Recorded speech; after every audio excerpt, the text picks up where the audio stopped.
In one of my previous videos, I showed how to make a simple discharge tube. Today, I'll be making something similar, a low-pressure sodium lamp.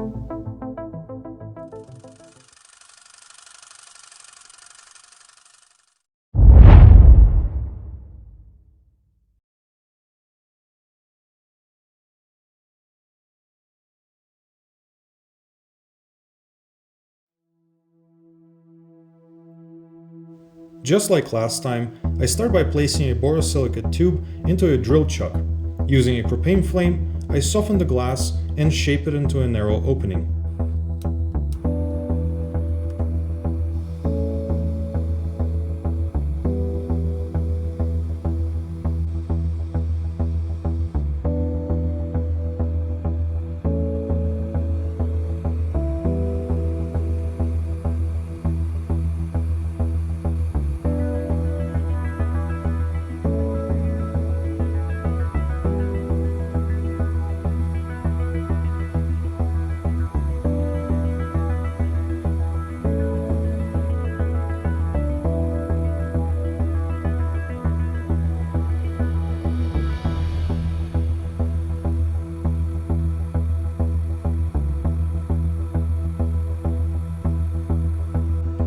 I then grab a piece of tungsten wire and lightly oxidize it in the flame. In a previous setup, I removed all oxides from the electrodes. However, this time I want to test whether a thin oxide layer will still perform just as well.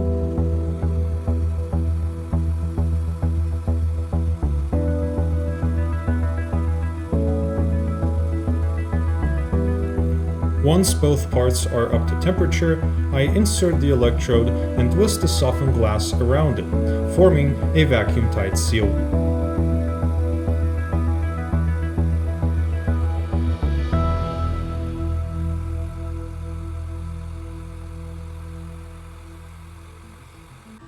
After it cools, I attach the tube to a vacuum pump and test the seal with a Tesla coil.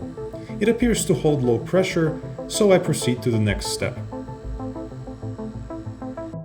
With good ventilation, I cut away a section of the glass tube without fully opening it. Then, I place the second electrode on the opposite end, just like the first one. Once the tube is fully sealed, I heat the narrow section and gently widen it with tweezers to form an evacuation port.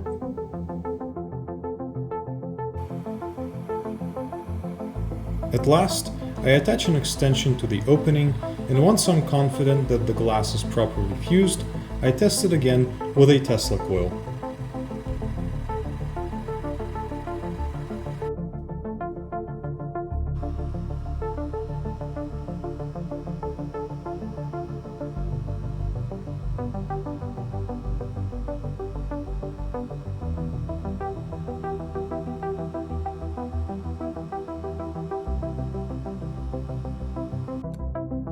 I then take a small piece of sodium metal and place it into the tube.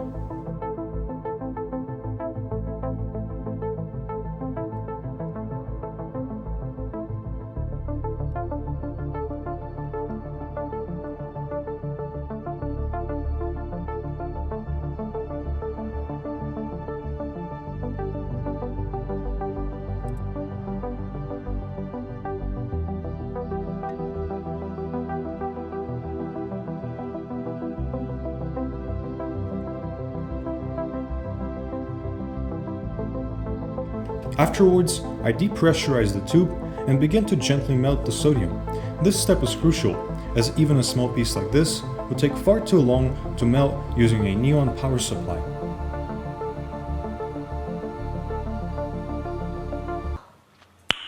Nice. By increasing the surface area of the metal, the desired glow can be achieved much faster.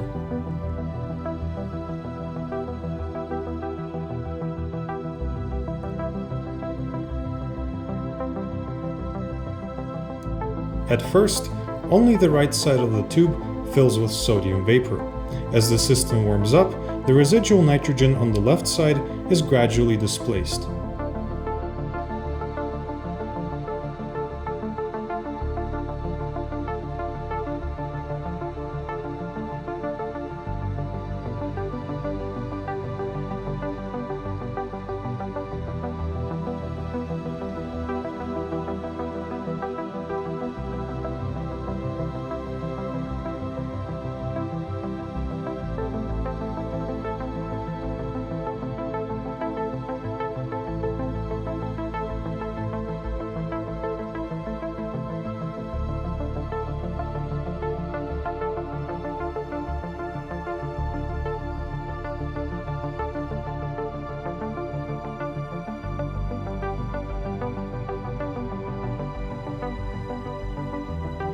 After heating the tube with a heat gun, the characteristic yellow glow becomes even more vibrant.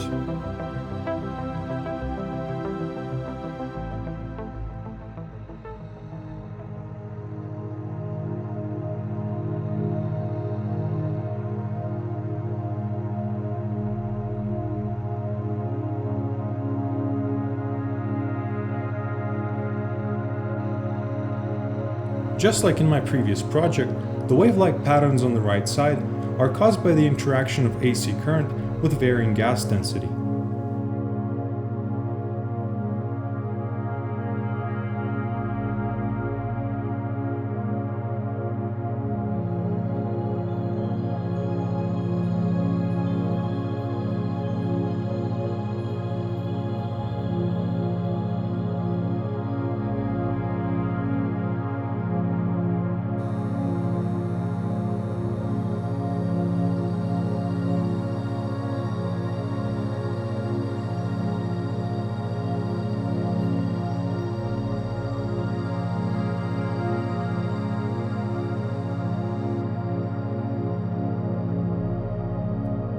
After several minutes, the plasma begins to pulse, something I didn't really expect.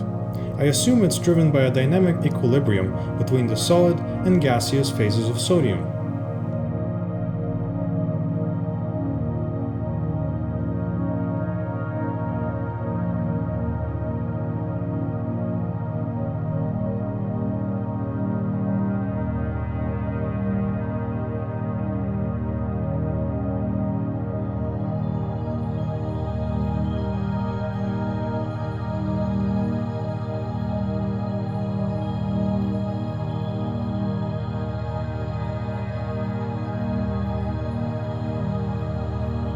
As the pressure is lowered further, the discharge current is increased, vaporizing more metal and making the glow more uniform.